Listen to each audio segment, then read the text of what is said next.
पहलगाम हल्ल्याच्या तपासाची सूत्र एनआयएनं घेतली। गृह मंत्रालयाच्या आदेशानुसार हल्ल्याचा तपास करणार।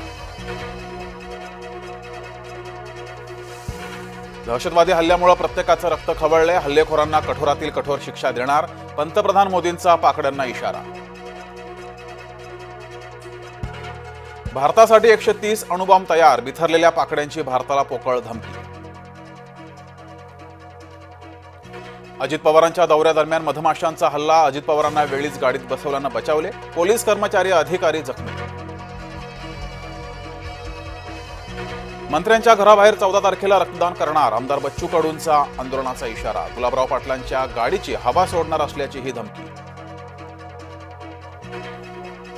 मराठा आरक्षणासाठी जरांगे पुन्हा आक्रमक। येत्या 30 तारखेला पत्रकार परिषद घेणार। नारायण राणेंकडून ठाकरेंचा लायकी नसलेला मुख्यमंत्री उल्लेख। विनायक राऊत वैभव नाईकांवरही टीका।